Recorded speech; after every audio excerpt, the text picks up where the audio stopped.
So my name is Kelsey. Sucena, I'm an interpretive ranger at Fire Island National Seashore, which means that I spend most of my time as an educator. I work with school groups, I work with Boy Scouts, I work with all different kinds of visitors, folks who are coming to the park wanting to learn a little bit more about Fire Island, how to get to Fire Island, what there is to do on Fire Island, and what makes the place special. Um, I am very much a generalist. So I know a lot about nature. I know a lot about history. I don't have I'm not a historian though. I don't have like the deepest knowledge of the history of Fire Island. So I just want to like let you guys know in advance. Yeah.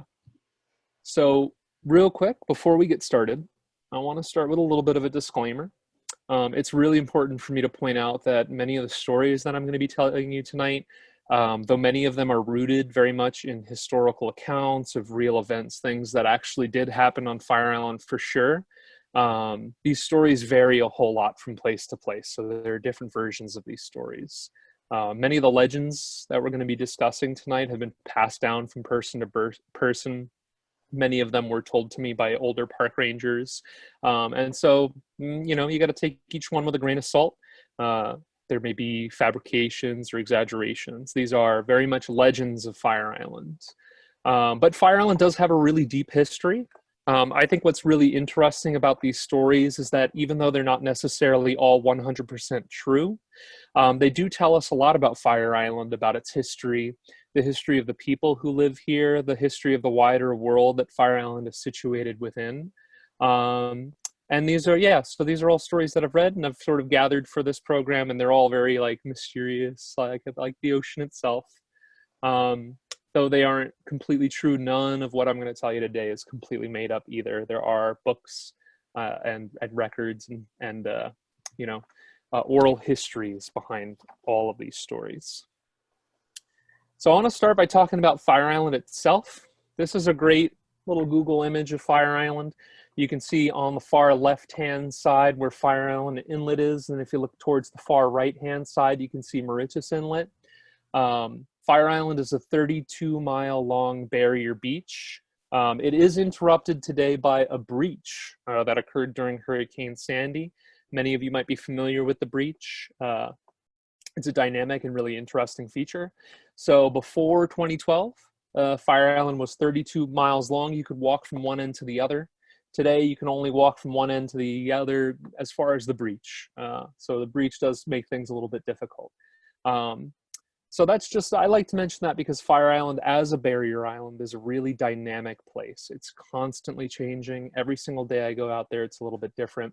The breach itself is always changing. The island is steadily drifting. And it's really dynamic. And because of that, it makes it a tricky, dangerous place to live.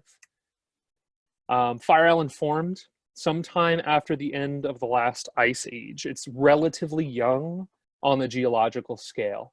It's a fairly new landmass compared to some, continental land masses.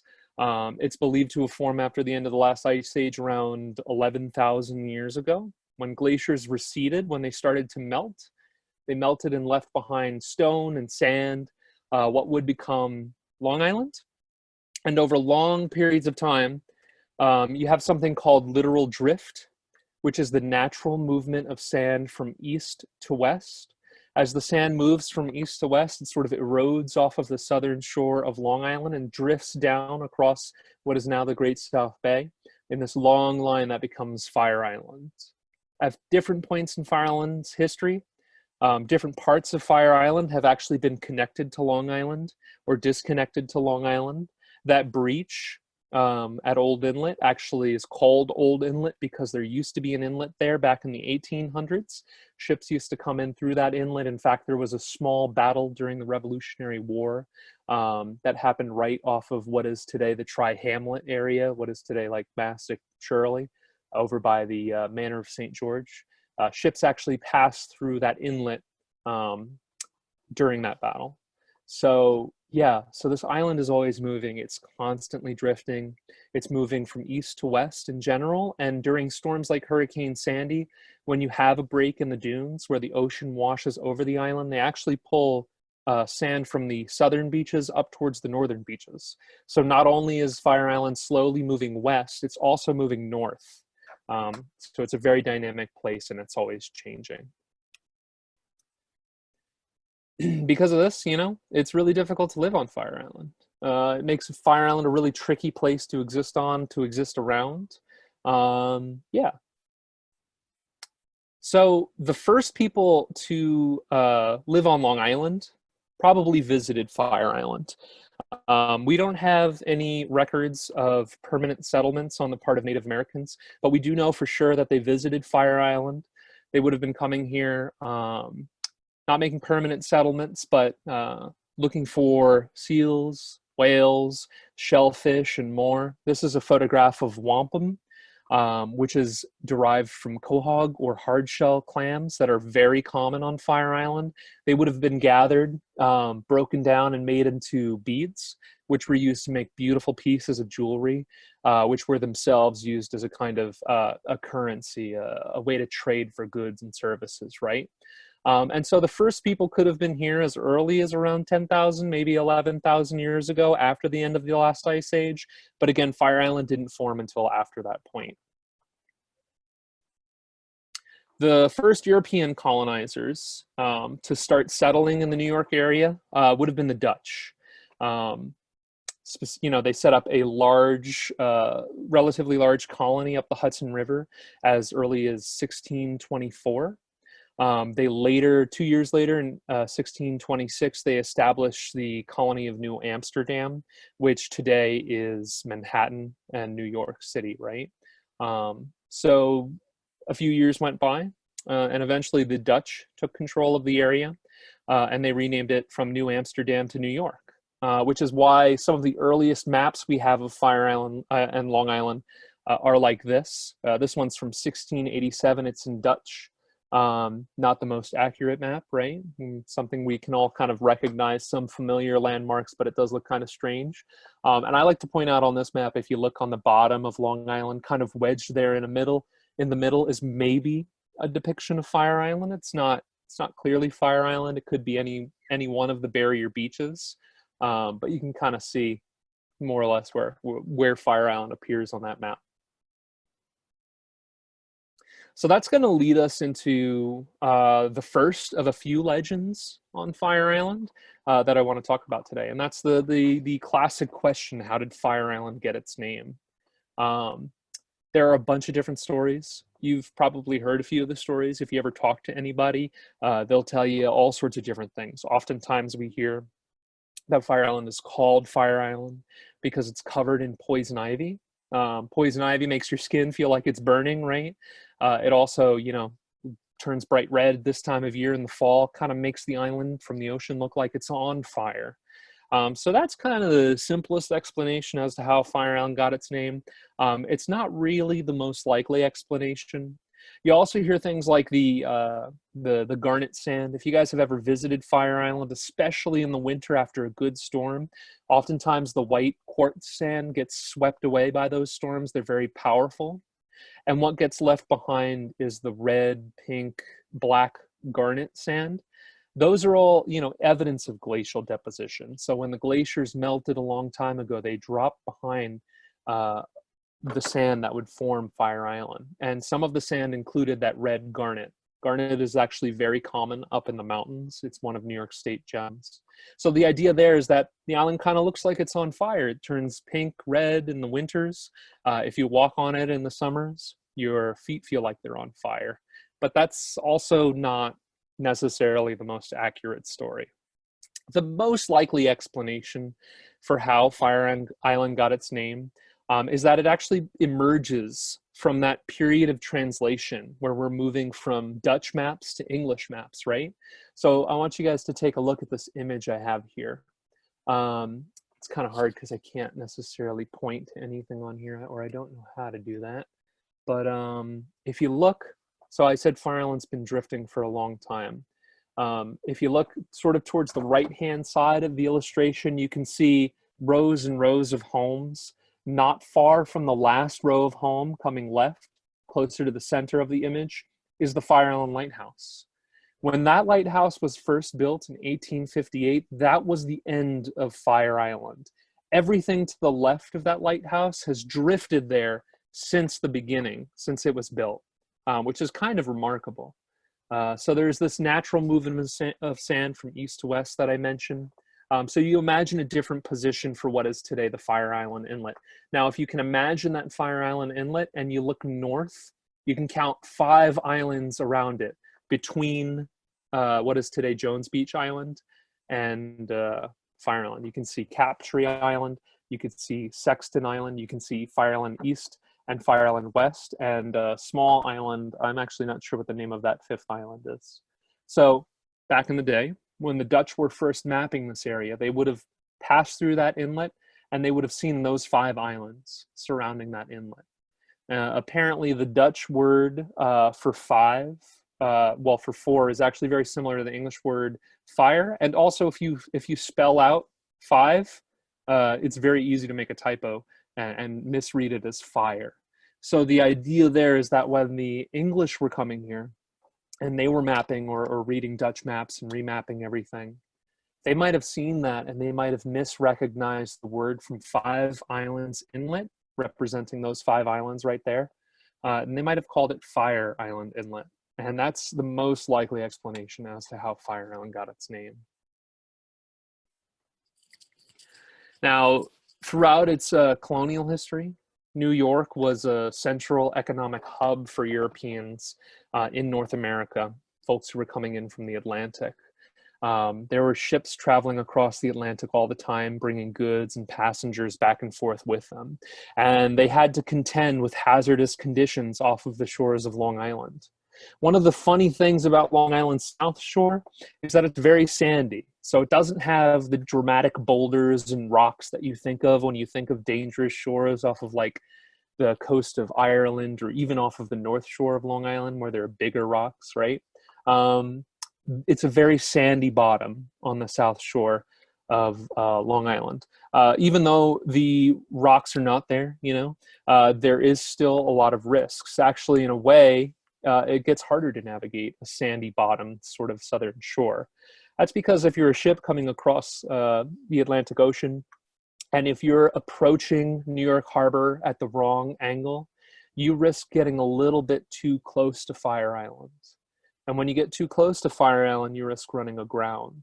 Running aground, makes for not the most dramatic shipwreck because you're not imagining holes getting punched in your ship, flooding with water. But what does happen is you get stuck and waves start striking the side of your ship. And as waves start striking the side of your ship, you risk knocking it over or otherwise just making it very difficult to navigate. So because of Long Island and Fire Island's presence right around New York Harbor, the significant economic hub in North America, Fire Island has a long, long history of shipwrecks, thousands of shipwrecks off of the shore of Long Island and Fire Island. Over time, there was this sort of small kind of cottage industry that emerged from those shipwrecks of folks who called themselves wreckers. Now, depending on the historical records you go to, wreckers can be fairly innocuous. People who lived on the South Shore of Long Island and who maybe patrolled the beaches occasionally found some wrecked goods that washed ashore, maybe some lost cargo. And these were folks who would have gone to places like Patchogue or places where there were other hubs and roads where you could then sell the goods that you found on the beach back to folks in New York City. So wreckers were kind of looked down upon for a long time. They were sort of scavengers, right? And a lot of people thought, these folks are stealing the goods off of the beach. And there might be some truth to that. Again, the historical records are kind of like, depending on where you read, sometimes the wreckers are painted in a really bad light. And there was a sort of nasty reputation that emerged around wreckers. They were sort of demonized as thieves, right? And one of the most famous wreckers of all went by the name Jeremiah Smith. And most accounts of him actually don't call him a wrecker at all. They would call him a land pirate. And he's kind of the source of the last name for Fire Island. So we don't know very much about Jeremiah Smith. There are, depending on where you go to read, a whole bunch of different accounts, different time periods, different backstories. Some of them were very possibly fabricated for newspapers, made to sound more interesting than they were. But there are multiple accounts which suggest the likelihood that somebody named Jeremiah Smith did live, and that he did live on the south shore of Long Island and on Fire Island. Yeah, it's very possible, though, that Jeremiah Smith's story was sort of pulled together from a bunch of different stories. Thinking about, newspaper accounts of different wreckers kind of all merging into one person, right? But according to legends, Jeremiah Smith was the first person to permanently settle on Fire Island. That is, the first person to really stay here year round. It's said that he actually built his house out of the bones of old wrecked ships that he collected from the beach near what is today a place called Cherry Grove, kind of near the center of Cherry Grove. Nobody really knows where Smith is from. The most interesting account I read that actually said that Jeremiah Smith was born on Long Island, and he was orphaned during the British occupation of the Revolutionary War. So we see, we see documents that go back to around 1795 about Jeremiah Smith, which sort of lines up with that narrative. When he found his way to Fire Island, he was probably really broke and very desperate, especially, if he was an orphan teenager. But Smith quickly made a reputation for himself, not just for being tough enough to stick it out on Fire Island year-round as the first kind of year-round resident, but of all of the wreckers that frequented Fire Island, he was reputed to be the most dangerous, the person to avoid. So these are illustrations of the original Fire Island Lighthouse. This lighthouse was built in 1826. The current Fire Island Lighthouse was built in 1858, and we'll talk a little bit about that in a little while. But I mentioned that the lighthouse was built in 1826, this short one, because before 1826, you didn't really have a lighthouse to help ships out at sea navigate. During big storms or during particularly dark nights, it was very perilous for ships out at sea to navigate across the southern shore of Long Island, again, because of all the sandbars and because of the sort of sandy bottom, right? So before you had these lighthouses built, there were a lot of residents, there were a lot of volunteers, there were sort of concerned citizens who were worried about ships out at sea. And one of the things that they like to do is they like to build big bonfires on the either side of major inlets, right? This way, ships out at sea could actually look over and they would see bonfires burning on the beaches, especially during a storm, and they would know, well, people are there, that must be safety. They could then turn their ship in and go into port to find safety, right? So those bonfires were really important, especially before this lighthouse was built to replace them. Now, Jeremiah Smith was really smart. He saw people building those bonfires to help ships out at sea find safety, and he sort of hatched this really terrible plan. He lit bonfires on parts of Fire Island where there were no inlets, places like Cherry Grove, right? Far away from any inlets and far away from any safety. So desperate and in need of safe ports, captains out at sea would have seen Smith's bonfires. They would have turned in toward the dangerous shallow shores of Fire Island, and they would have run aground. They would have crashed right into the island. Apparently, Jeremiah Smith used to like to go out and rescue them. He had a little paddle boat or something like that, we're not sure.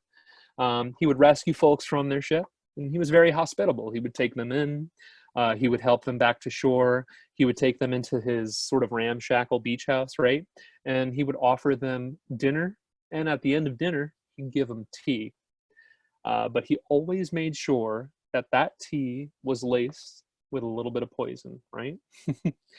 So then he would go out and heroically rescue all of their stuff and steal all the goods from them, right? And the idea there, so with Jeremiah Smith and the land pirates, maybe more, maybe less. We don't know if Jeremiah Smith is real for sure. The idea there, though, is that if you were a sailor out at sea, back before that lighthouse was first built, you had to beware of the fires that you saw on Fire Island. because many of those fires were false fires made by Jeremiah Smith or other land pirates to lure you into your doom so that they could steal all your stuff, sell it in New York. Now, Jeremiah Smith wasn't the only land pirate reputed to have lived out on Fire Island. There were also ocean pirates too, folks, privateers who were hired by various governments to pirate goods from other vessels. There's one really good story that I've read about two folks named Lydia and Portentia, who are sometimes described as the two brutal women of Fire Island, which is a pretty intense name for them, but it's an earned reputation. Jeremiah would have kept clear of these folks. They lived near what is today Fire Island Pines. Now, so we had pirates out at sea, and there was one pirate named Captain John Sloan, right? And Sloan was well known outside of New York Harbor. One of his most famous wins was he stole a ship from Spain that was apparently filled with Spanish silver and gold, right? So a lot of money. Now, Lydia and Portentia, they had a really important job, and Captain Sloan actually knew them directly. Their job was to hold on to stolen goods, keep them safe, right?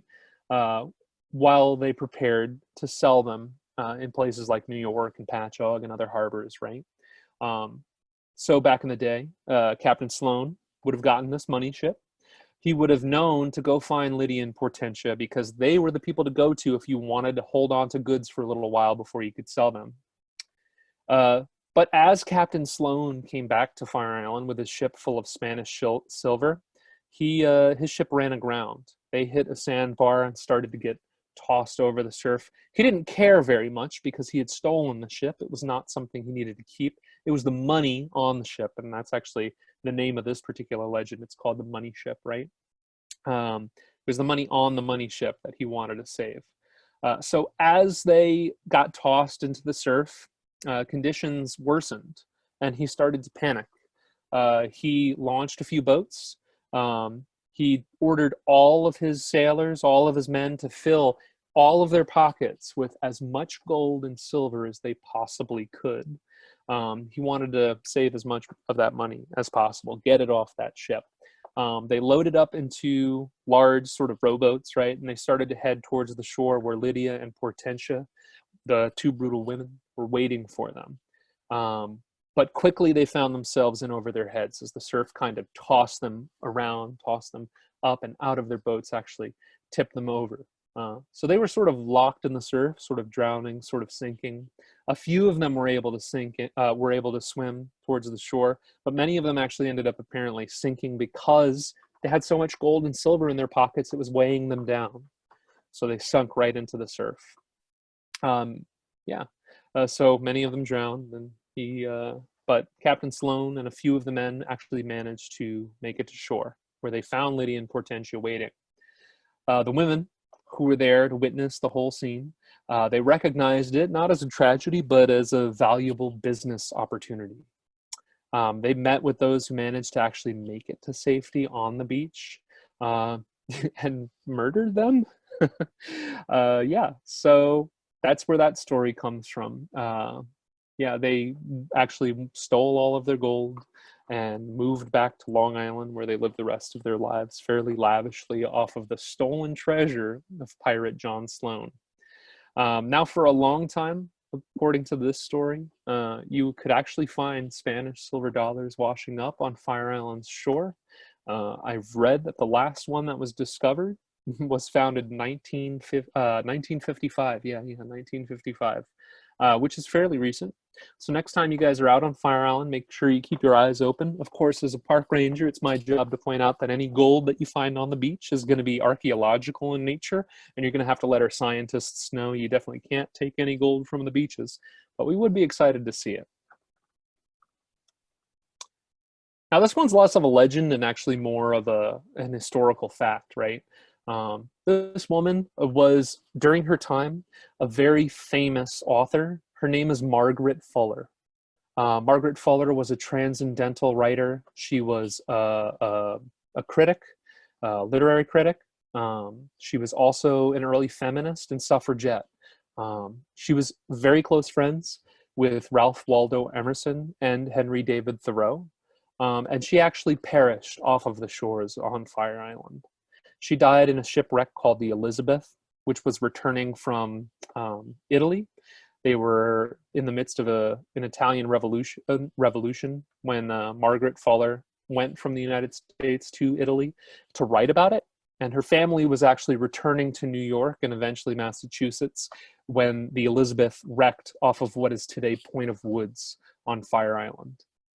So she unfortunately perished. I like to think about her a lot and think about her writing and think about what the world would have been like if her surviving manuscripts had survived.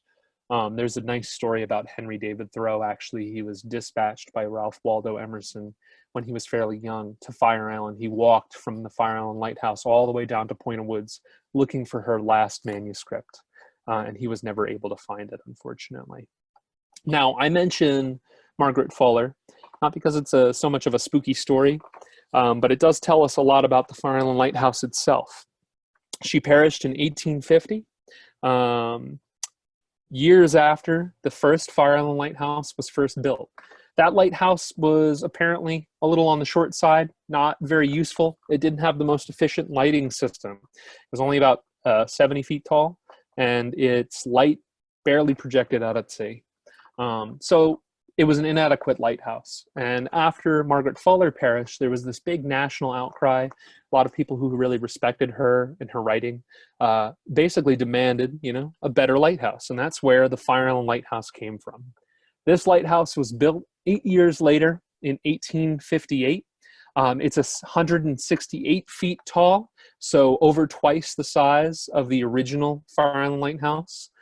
You guys can still visit it today. It's a really cool spot. You can climb right up to the top. There's a gorgeous view, and it continues to light the shores off of Fire Island.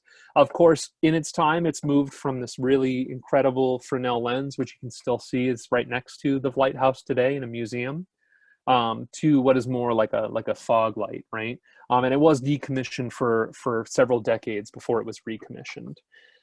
So this is a much more effective light source. And it was really helpful. It actually helped to curb the sort of epidemic of shipwrecks off of the shores of Fire Island. But it didn't stop them altogether. There was a long history of shipwrecks that came after the construction of this new, taller, brighter lighthouse. And one of the most dramatic shipwrecks was that of the Louis V. Place.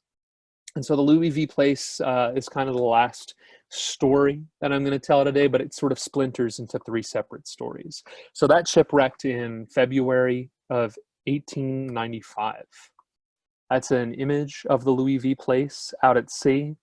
What was wild and sad about the wreck of the Louis V. Place is that under normal conditions, it probably, the unfortunate deaths that resulted were probably very preventable. There were all sorts of fail-safes in place to make sure that people who wrecked even off the shore of Fire Island did not perish and that they were able to be rescued. But this wreck was a very slow-moving wreck. It lasted for 40 hours, so several days. Actually, 2 full days, basically. And unfortunately, everyone on board ended up perishing, or most of the folks on board ended up perishing. Now, at that time, you had a group of folks called the U.S. Life Saving Service. These were folks who were mostly volunteers, locals. They actually came from groups that preceded the U.S. Life Saving Service, either private groups or local humanitarian efforts on the part of townships or counties. They were all sort of merged together very early on in the history of the United States and turned into what was known as the U.S. Life Saving Service. They became an official agency in 1848, so several years, about a decade before the construction of the Fire Island Lighthouse. And they had several stations off of the coast of Fire Island. They actually eventually merged with the Revenue Service, the U.S. Revenue Service, to become the U.S. Coast Guard in 1915. So there was a period from 1848 to 1915 that the U.S. Life Saving Service was responsible for saving ships that had wrecked off of Fire Island shores, for saving ships all up and down the East Coast, right? They maintained several life-saving stations on Fire Island. They kept a vigilant eye on ships. They would actually spend their whole day patrolling up and down beaches. They used to have these little checks, these little surf checks. You would have folks from one station and folks from another station. They would walk from one end to the other, and they would come together and they would trade their surf checks, and then they would walk back and show it to their supervisor just to ensure that they did their whole patrol. So these were people who were out there all the time. And the old unofficial motto of the U.S. Life Saving Service, because it was a very dangerous job to be doing, was that you have to go out, but you can't go, but you don't necessarily have to come back, right? So many of these people risked their lives to rescue people from ships that ran aground off of Fire Island. The most popular method of rescuing people would have been these surf boats, right? These were large boats that you could paddle with several men inside. There was enough space and they were buoyant enough that you could rescue several mariners off of ships. They could unload themselves, unload any really precious cargo into these rowboats, into these surf boats, and make it back to the shore. But this was really only a method that you can use under ideal circumstances. There were times when the ocean was too rough, when the waves were too big, when the conditions were too dark or too dangerous to justify using a surf boat. And in those situations, you would actually try something else. You would use this right here. This is called a bridges buoy. This is actually a painting by the painter Winslow Homer. So it's a very famous painting. You guys, some of you might recognize from art history. This method was way more dramatic than the surf boat. It was less of a, oh, you lost me? Yeah, for 1 minute. What is that called? This is called a breeches buoy. Okay. And I'll explain where it gets that name from. It'll probably be easier to remember once I do. Yeah, and please feel free to mention if I cut out at all. I got other people using the Wi-Fi here. So yeah, so a breeches buoy was a really dramatic way of rescuing people off of ships. And basically the sort of contemporary analog, what we imagine today when we're thinking of breeches buoys, are zip lines. If you guys have ever done that thing where you put on the harness and you attach yourself to a zip line and you zip through a tree line or something like that, this is basically the same principle. So the U.S. Life Saving Service members, the surfmen as they were called, would have a little cannon called a Lyle gun. They would set it up on the beach and they would fire this Lyle gun out to the ship. And that Lyle gun would have a line and it would have some instructions. And basically what it told the crew of the ship to do was to go up to the very top of their highest mast and attach that line. The idea then is that the surfmen could then send over the breeches buoy. And you could, if you were a mariner, you can climb right into it. It's called a breeches buoy, just like breeches, like pants, because it's a buoy with some pants attached. You put it on like a pair of pants, and then you zip line from the ship back to the shore, hence the name breeches buoy. You might get splashed around here and there. You might have a wave into you, but as long as you were on that line, you had people pulling you in with the rope on the other side. So this was more dramatic. It took a lot more time. It was much more difficult. But if the ocean was dangerous and if the ocean was difficult, this was the best way to rescue people from ships. Yeah, so these were breeches buoys. Of course, the day the Louis V. Place wrecked, it seemed like everything went wrong. First, so this was February of 1895. The Louis V. Place was a cargo ship. It was loaded with coal, and it was leaving Baltimore. I believe it was going up north, maybe to Cape Cod or Massachusetts, when it ran aground near what was the Lone Hill Life Saving Station on Fire Island. The wreck, as I sort of mentioned before, very slow moving from start to finish. And unfortunately, very few people were rescued off of the Louis V. Place.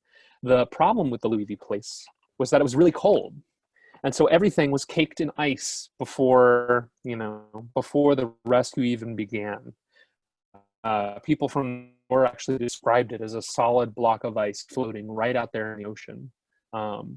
The crew was really desperate to stay warm in that time. It probably took a long time for the U.S. Life-Saving Service to show up. And because they were so desperate to stay warm, their captain ordered them to drink all of the ship's whiskeys and start donning as many layers of clothing as they possibly could. They put on layers of shirts and socks. They put on every single pea coat they had, all to help stave off that cold as ice began building up in the mast, right? So as waves crashed over the Louis V place, more and more ice built up. It got thicker and thicker, and the ship eventually started to sink more and heavier with every single wave that lapped up against it. So when they discovered it, the first reaction that the U.S. Life Saving Service had was to try to use the surf boat to rescue everyone from the Louis V place. They would have gotten into the surf boat and start paddling, but it was very cold, so the conditions were already dangerous. As the water slapped against the side of those surf boats and hit the air, it also started to freeze, and it became very clear very early on that you couldn't use the surf boats to rescue people from the Louis V place. So they tried to set up the britchis buoy next. You know, they got the little Lyle gun, the cannon, they filled it with the lines and the instructions. At this point, the crew, wearing all of their clothing, drinking all of their whiskey, climbed up to the very tallest mast, right? And the U.S. Life Saving Service, the surfmen, shot the line over to them. What's really terrible about this story is that apparently at this point, they were all so cold and their fingers were so frozen and frostbitten that even though they were able to read the instructions that said they had to tie the line to the top of the mast in order to get to safety, they couldn't because their hands were unusable. They were frostbitten and frozen. So the volunteers just sort of had to sit from the shore and watch as the mariners on the Louis V place sort of just fell one by one from its mast. It's a very terrible story.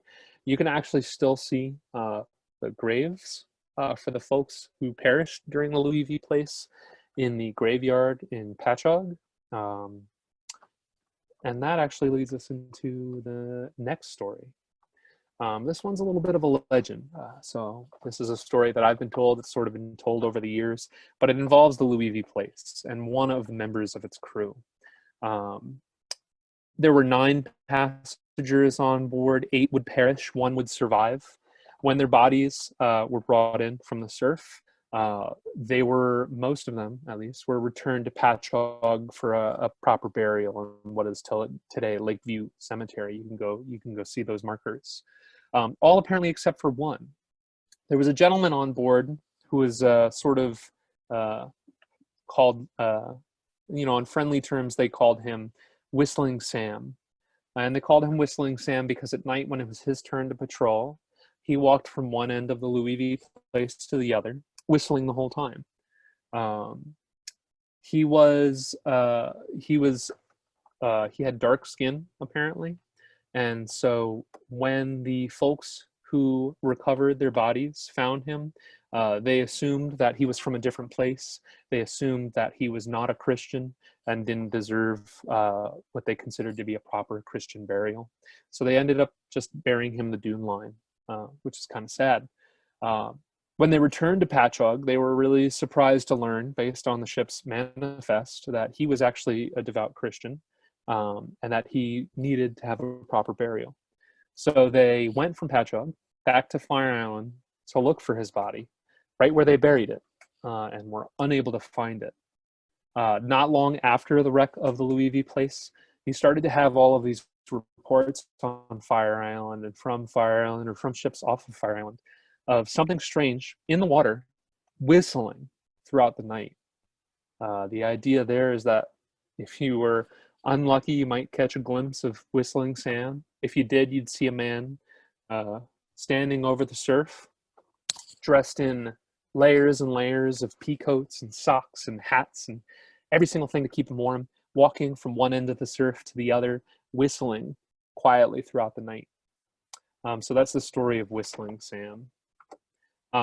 It's been a long time since anyone reported hearing Whistling Sam, but to this day, if you're walking on the shores of Fire Island What you will find for sure in some places are small pieces of coal, the cargo that the Louis V Place was, potentially the cargo that the Louis V Place was carrying when it crashed up against Fire Island.